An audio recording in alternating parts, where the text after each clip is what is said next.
Hello दोस्तों, good evening. समय लेखनम, संस्कृत में हमने समय लेखनम ये हमारा टॉपिक है। और इस टॉपिक से हम आज घड़ी में, वैसे तो आप समय रोजाना देखते ही हो, लेकिन संस्कृत में समय का ज्ञान किस तरह से होता है और उसे किस तरह से लिखा जाता है, तो वो हम आज इस वीडियो के माध्यम से देखेंगे। घटिका चित्र साहाय्येन अंकानाम स्थाने शब्दई, घड़ी के चित्र की सहायता से, घटिका चित्र साहाय्येन, घड़ी के चित्र की सहायता से अंकानाम, अंकों के स्थान पर शब्दई, शब्द लिखने हैं। तो पूर्ण समय लेखनम, पूर्ण रूप से जो समय लेखन है।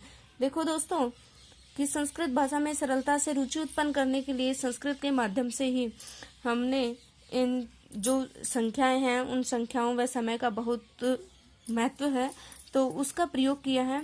और संस्कृत में नवीन पाठ्यक्रम के अनुसार चित्रों की सहायता से ही उनमें उनको अंकों में दर्शाया गया है। ओके, और इस समय लेखनम के माध्यम से हमारा ये टॉपिक आप पूर्ण रूप से अच्छे से देखते जाइए हमारे वीडियो को, और मेरे चैनल को सब्सक्राइब कीजिए, लाइक कीजिए, शेयर कीजिए। आगे हम आपको इस समय लेखनम के पश्चात हम आपको अनेकों वीडियोस देंगे, आपको व्याकरणिक अनेकों जानकारी देंगे। तो आप पूर्ण रूप से इस वीडियो को देखते रहिए, लाइक कीजिए, शेयर कीजिए, सब्सक्राइब कीजिए। अब हम आते हैं, हमारे पास ये चित्र है और इस चित्र में, घड़ी के चित्र में हमने समय, यानी कि समय इसमें कितने बजे हैं, 4 बजे हैं। समय क्या हुआ है इसमें, 4 बजे हैं। तो अब हमें यह संस्कृत में क्या बताना है, संस्कृत में हम इसे किस तरह बताएंगे, तो ये हमें देखना है कि संस्कृत में हमें 4 बजे को किस तरह लिखना है। अब 4 बजे को हम किस तरह लिखेंगे, ध्यान से देखना। चतुर्वादनम, क्या लिखोगे, चतुर्वादनम। ये हमारा क्या हो गया, 4 बजे हैं, तो 4 बजे को हमने क्या कर दिया, चतुर्वादनम। आगे है अगला समय, अगले चित्र में हमने दिया हुआ है 9 बजे। अगले चित्र में हमने 9 बजे का समय दिया हुआ है। और इस घटिका चित्र में, घटिका चित्र में देखो, छोटी सुई 9 पर और बड़ी सुई 12 पर है। वैसे सभी को समय देखना आता है, वो तो हमें पता है, लेकिन हमें संस्कृत में हमें क्या लिखना है, तो वो हमें इस चित्र के माध्यम से हमें जानकारी लेनी है। तो 9 बजे को हम क्या लिखेंगे, नववादनम। क्या लिखेंगे, नववादनम।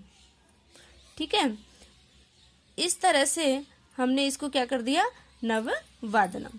अब आगे हमें क्या देखना है कि हमारी घड़ी में 6 बजे हैं। हमारी घड़ी में कितने बजे हैं, 6 बजे हैं। अब हमें यहाँ पर देखना है कि 6 बजे, तो 6 बजे में अब हम क्या लिखेंगे, देखो, षड्वादनम, षड्वादनम। ठीक है दोस्तों, आगे इसी तरह से आप देखते जाइए मेरे वीडियो को, और मेरे चैनल को लाइक कीजिए, शेयर कीजिए, सब्सक्राइब कीजिए, आपको जो पसंद आता है तो प्लीज। आगे हम देख रहे हैं कि सपाद, सार्ध, पादोन। सपाद का अर्थ होता है सवा, सार्ध का अर्थ होता है आधा, पादोन का अर्थ होता है पौना।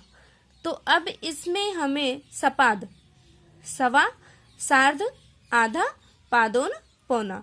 जैसे कि 2:15 बज गए, सवा बज गया, है ना, तो 3:15 बज गए। तो इस तरह से हमें कौन सा शब्द प्रयोग करना है, सपाद का शब्द प्रयोग करना है। सार्ध, सार्ध में हमें क्या प्रयोग करना है, जैसे 12:30 बज गए तो हमें सार्ध का प्रयोग करना है।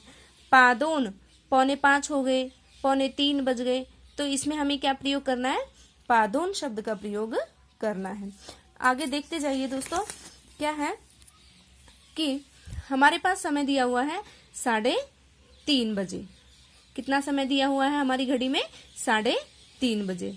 तो अब यहाँ पर हमें कौन सा 3:30 के लिए, यानी कि साढ़े के लिए, आधे के लिए हमने कौन सा शब्द लगाना है, सार्ध, सार्ध त्रिवादनम, सार्ध त्रिवादनम। देखो ध्यान से, क्या लिखना है हमें, सार्ध त्रिवादनम। सार्ध त्रिवादनम। ओके दोस्तों, आगे देखते जाओ। आगे हमारे घड़ी में हमारे पास समय क्या हुआ है? 12:15। अब 12:15 में हमें क्या लिखना है कि सवा के लिए हमें कौन सा शब्द प्रयोग करना है? सपाद। तो सपाद करना है तो हमें क्या करना है कि सपाद द्वादश वादने। सपाद द्वादश वादने। ठीक है।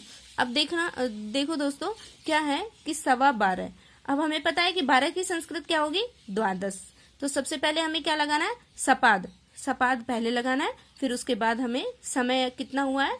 12:15। तो सपाद पहले लगाकर उसके बाद हमें द्वादश की संस्कृत लिखनी है। सपाद द्वादश वादने। उसी प्रकार से यहाँ पर है कि 3:30 बज गए, तो साढ़े के लिए क्या शब्द प्रयोग करेंगे? सार्ध। तो सार्ध 3 के लिए संस्कृत में क्या बोला जाता है? त्रि। तो सार्ध त्रिवादनम।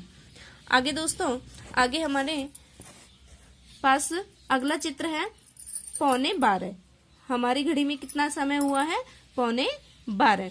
अब 11:15 के लिए हमें क्या करना है कि हमने आपको बताया था कि पौने के लिए कौन सा शब्द प्रयोग करोगे? पादोन। पौने के लिए पादोन। पादोन एकादश वादने। पादोन एकादश वादने। आगे हमारे पास समय दिया हुआ है 8:15। कितना समय दिया हुआ है? 8:15। अब सवा के लिए हमें कौन सा शब्द प्रयोग करना है? वही सपाद। क्या करेंगे? सपाद अष्ट वादने। सपाद अष्ट वादने। सवा के लिए हमें क्या करना है? सपाद। 8 को संस्कृत में क्या बोलेंगे? अष्ट वादने। वादने का अर्थ होता है बजे। ठीक है। अब जैसे कि 11:15, तो 11:15 में क्या करना है? पादोन एकादश वादने, यानी कि 11:15। हाँ, 1 मिनट। ये आप इस तरह भी कर सकते हो और आपको इस तरह आप पादोन, हमारे पास 11:15 हुए हैं, तो पादोन द्वादश वादने करना है हमें। द्वादश वादने करना है। ठीक है। क्या करना है? पादोन द्वादश वादने, ना कि एकादश वादने, क्योंकि 11:15 का समय नहीं है, बल्कि क्या है समय? द्वादश वादने। ओके दोस्तों, आगे है हमारे पास 2:20। 2:20। अब देखो, इसमें मिनट के लिए हम क्या शब्द प्रयोग करेंगे? हमने शवा के लिए शपाद प्रयोग कर दिया, और साढ़े के लिए सार्ध प्रयोग कर दिया, पौने के लिए पादोन प्रयोग कर दिया, लेकिन हमने मिनट के लिए तो अभी कुछ बताया ही नहीं है। तो मिनट के लिए आगे देखो, आप ध्यान से देखते जाइए मेरे वीडियो को। क्या करना है कि मिनट के लिए हमें कला शब्द प्रयोग करना है। कला या फिर निमेष है। कला या निमेष है। इन दोनों में से हमें एक शब्द प्रयोग करना है। तो हमारे पास समय है 2:20। अब 2:20 में क्या करना है आपको? 20 को संस्कृत में क्या बोलते हैं? विंशति। 20 को संस्कृत में क्या बोलते हैं? विंशति। अब हमें क्या करना है? पहले विंशत्योत्तर कला। क्या करना है? विंशत्योत्तर